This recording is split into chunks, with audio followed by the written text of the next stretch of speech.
Hello students, welcome again in ELGA 14 online class. Okay, today class we see about lesson a smile for a smile. Okay, a smile for a smile. All of you take your student reader, take SR 19. Okay, take SR 19. Okay, let me read the passage. Listen carefully.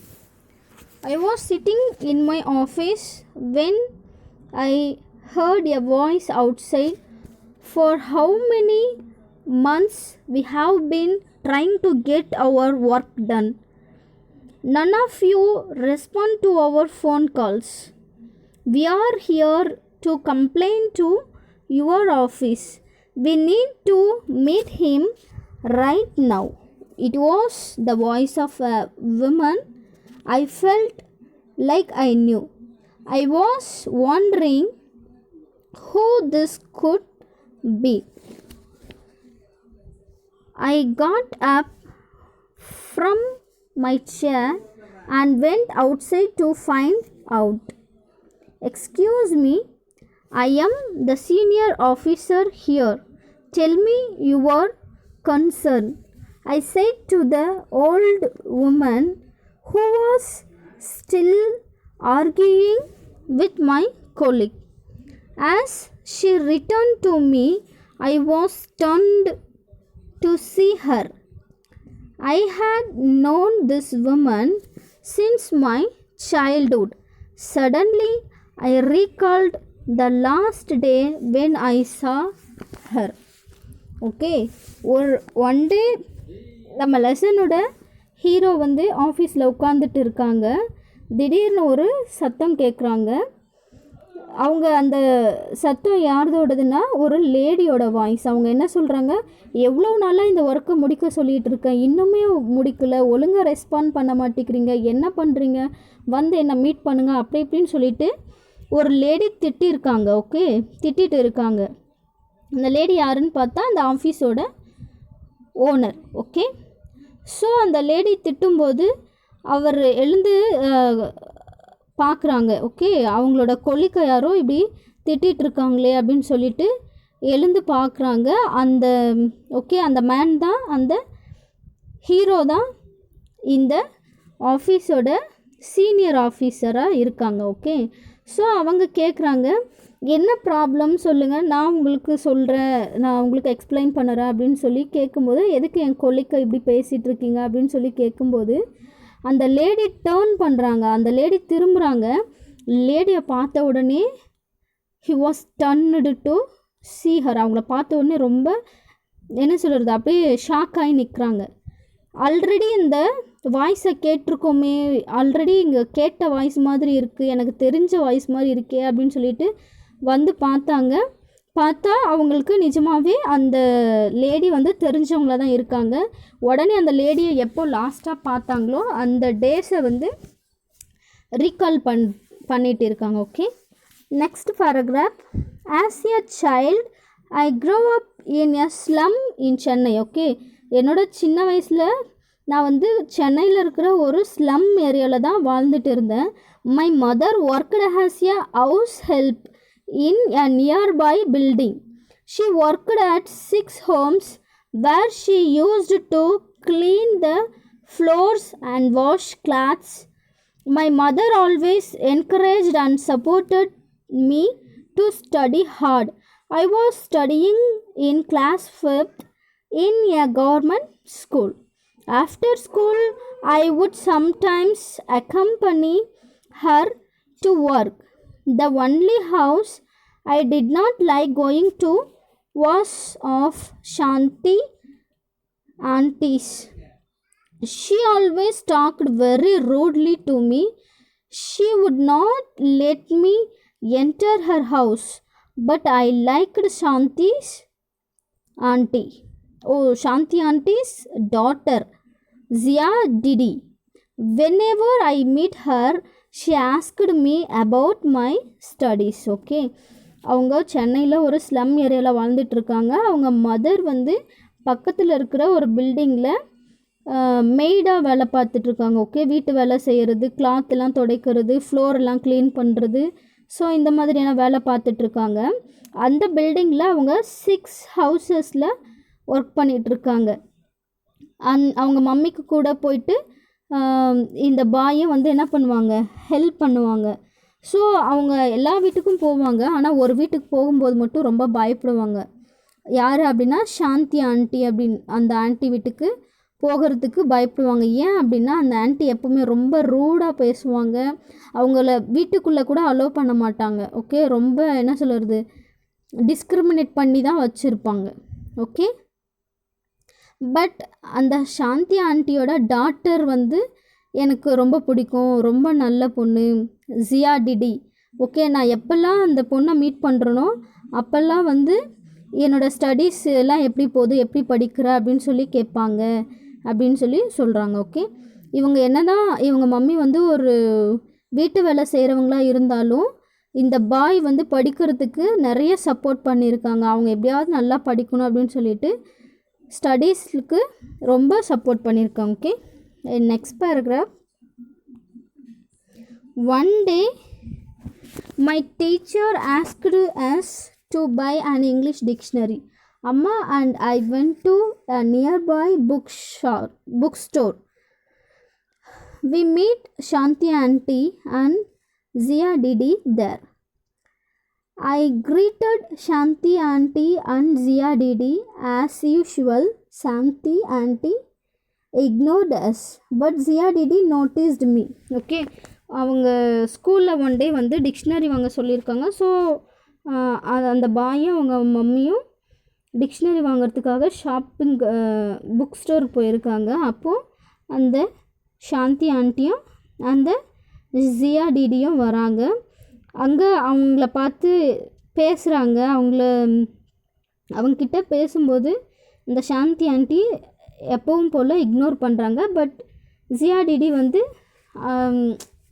அவங்கள notice பண்ணுறாங்க, எதுக்கு வந்திருக்காங்க, என்ன வாங்கிட்டு இருக்காங்க அப்படின்னு சொல்லிட்டு பேசிட்டு இது பண்ணுறாங்க. Okay, she smiled and asked me have I was doing in school. நீ எப்படி ஸ்கூல்லாம் படிச்சிட்ருக்க அப்படின்னு சொல்லிட்டு கேட்குறாங்க. Okay,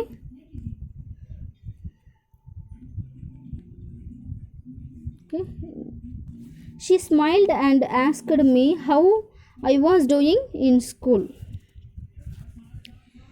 I informed her that I had been told to carry an English dictionary to the school. The bookseller looked at me and asked, "How much money do you have?" The dictionary will cost 399 rupees. Amma was clutching 2 notes of 100 rupees in her closed palm. She realized that she did not have the money. We kept the dictionary back and turned to go home. Zia Didi called my name from behind and said, "I have a dictionary at home that I don't use now. You can come tomorrow and take it from me." I smiled and thanked Zia Didi. Shanti auntie did not look happy with this offer. Okay, so அவங்க dictionary வாங்க போகிறாங்க. டிக்ஷனரியோட rate 399 rupees அப்படின்னு சொல்கிறாங்க. But இவங்கக்கிட்ட 100 rupees note ஒரு 2 தான் இருக்குது. So இந்த மணி வந்து டிக்ஷனரி வாங்க பத்தாது அப்படின்னு தெரிஞ்ச அந்த பாயும் அந்த அம்மாவும் என்ன பண்ணுறாங்க, ரிட்டன் போக பார்க்குறாங்க. அப்போது ஜியா வந்து என்ன பண்ணுறாங்க, கூப்பிட்டு என்கிட்ட ஒரு டிக்ஷனரி இருக்குது, நான் அதை யூஸ் பண்ணுறதில்ல, நீங்கள் நாளைக்கு வந்து எங்கள் வீட்டில் வந்து வாங்கிக்கோங்க அப்படின்னு சொல்லி அவங்களுக்கு கொடுக்குறேன் அப்படின்னு சொல்லி சொல்கிறாங்க. பட் அந்த சாந்தி ஆண்டி அவங்களுக்கு வந்து ஹாப்பியாகவே இல்லை. அவங்க ஒரு மாதிரி பார்த்துட்டு இருக்காங்க. ஸோ அவங்களுக்கு இந்த பாய்க்கு ஹெல்ப் பண்ணணும் அப்படிங்கிற தாட் இல்லை. Okay, and next day I went to their house. Shanti auntie opened the door. She looked at me and said, "What will you do with the dictionary? Sell it, right?" Before I could say no, Zia Didi appeared and handed me over her dictionary. I thanked her and turned to come back home. I was still at the staircase when I heard Shanti auntie scolding Zia Didi. "Why did you give the dictionary you invited home the son of a woman who worked for us? What do you think he will become? An officer when he grows up?" Okay, so Shanthi aunty next day வீட்டுக்கு போகும்போது சாந்தி aunty door open பண்ணுறாங்க. இந்த dictionary வாங்கி நீ என்ன பண்ண போகிற, இதை வச்சு நீ என்ன செய்ய போகிற, இதை எப்படி நீ செல் பண்ணிடுவ அப்படி தானே அப்படின்னு சொல்லி திட்டிகிட்ருக்காங்க. அவங்க திட்டிகிட்டே இருக்கும்போது ஜியா வேகமாக வந்து என்ன பண்ணுறாங்க, அவங்களோட டிக்ஷனரியை எடுத்து அந்த பாய் கையில் கொடுக்குறாங்க. ஓகே, கொடுத்துட்டு இது உனக்கு யூஸாக இருக்கும், நீ படிச்சுக்கோ அப்படின்னு சொல்லிட்டு கொடுத்துட்டு அவங்க இப்படி ரிட்டன் திரும்புகிறாங்க. அந்த பாயும் இப்படி கிளம்புறாங்க. அவங்க மம்மி வந்து சாந்தி ஆண்டி வந்து ஸ்கோல்டிங் திட்டிகிட்டு இருக்காங்க. ஏன் நீ இப்படி பண்ணிகிட்ருக்க, எதுக்கு நீ எடுத்து கொடுக்குற, அந்த பையனை நீ எதுக்கு உள்ளே விட்ட, அவங்க நம்ம வீட்டில் வேலை செய்கிற அந்த விமனோட பையன், அவனுக்கு நீ ஏன் இப்படி உள்ளே கூப்பிட்டு இதெல்லாம் கொடுக்குற? What do you think he will become an officer when he grows up? ஏன் இப்படி கொடுக்குறீங்க, இவன் கொடுத்தா மட்டும் என்ன பெரிய ஆஃபீஸராக வந்துடுவானா அப்படின்னு சொல்லிட்டு, இவன் என்றைக்கு வளர போகிறான், என்றைக்கு படிக்க போகிறான் அப்படின்னு சொல்லிட்டு அவங்கள ரொம்ப இதாக பேசுகிறாங்க. Okay, next paragraph. After a bosses I heard Zia Didi tell her mother he may or may not become an officer in future, but what matters to me is that he is a human being, and this reason is enough to treat him with respect. Okay, Jiya வந்து reply பண்ணுறாங்க. ஜியா கிட்டேருந்து நம்ம கற்றுக்கணும். Okay, இந்த விஷயத்தை ஜியா வந்து என்ன சொல்கிறாங்க, அவங்க வந்து ஆஃபீஸராக வருவாங்களோ வரமாட்டாங்களோ தெரியாது ஃப்யூச்சரில், பட் வாட் மேட்டர் இஸ் அவர் வந்து ஒரு ஹியூமன். ஓகே, அந்த பாய் வந்து ஒரு ஹியூமன் பீயிங். அது ஒரு ரீசன் போதாதா அவங்கள ட்ரீட் பண்ணுறதுக்கு, அவங்கள ரெஸ்பெக்ட் பண்ணுறதுக்கு அப்படின்னு சொல்லி சொல்கிறாங்க. ஓகே, அண்ட் அவங்க ஒவ்வொருத்தரையும் நம்ம என்ன பண்ணணும், மதிக்க கற்றுக்கணும். நம்ம ட்ரீட் பண்ணுறது சரியாக ட்ரீட் பண்ணணும், ரெஸ்பெக்ட் கொடுத்து ட்ரீட் பண்ணணும் அப்படின்னு சொல்லி சொல்கிறாங்க. Okay, his mother's job is also a job. Papa goes to work and gets money for his service. So does she. I left the building and came home. That was the last day I saw Shanti auntie. Today she was standing in front of me. I greeted her with a smile and today she responded. Okay, last time நான் அவங்கள பார்த்து smile பண்ணும்போது அவங்க respond பண்ணவே இல்லை. As யூஷுவலாக அவங்க என்ன பண்ணுறாங்க, இக்னோர் பண்ணுறாங்க. But this time he's in a officer. Okay, he's in a officer. Okay, so இந்த டைம் அவங்களால இக்னோர் பண்ணவே முடியல. ஓகே, சாந்தி ஆண்டி அன்றைக்கி இவனா பெரிய ஆஃபீஸராக வர போகிறானா, இவன் என்றைக்கு வளர போகிறான், என்றைக்கு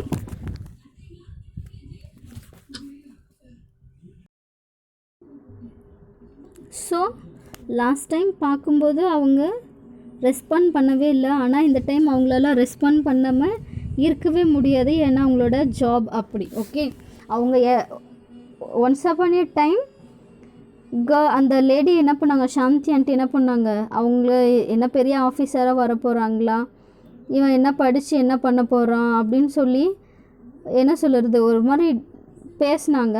பட் இன்றைக்கி வந்து அவங்க முன்னாடியே ஒரு பெரிய ஆஃபீஸராக நின்றுட்டுருக்காங்க. So this time Shanti aunty respond to this man's greetings. Okay, respond பண்ணுறாங்க அண்ட் ஸ்மைல் பண்ணுறாங்க. Okay, so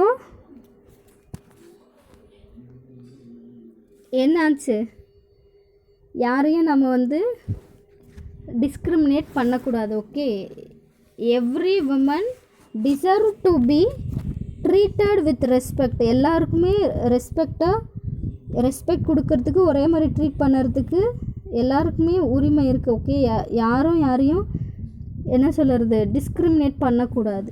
okay okay this right in the Indian constitution states that every human being has be right to live with dignity. Okay, எல்லாருக்கும் respect கொடுத்து நடத்துறதுக்கு உரிமை இருக்குது. This means that every person should have sufficient and healthy food, clothing, shelter and be able to express oneself and interact with other human beings. Hence we should respect all human beings irrespective of the work they do. Okay, எல்லா மனுஷங்களுக்கும் அவங்களுக்கு தேவையான healthy food and cloth, shelter எல்லாத்தையும் பெற்றுக்கிறதுக்கான அவங்களுக்கு உரிமை இருக்குது. Okay, யாரையும் அவங்களோட job வச்சு, அவங்க ஒர்க்கு வச்சோ இர்ரெஸ்பெக்டிவாக நடத்தக்கூடாது. ஓகே, ரெஸ்பெக்டாக நடத்தணும். Okay, every human deserve to be treated with respect. Okay, எல்லாருக்கும் ரெஸ்பெக்டாக நடத்தணும். Okay, next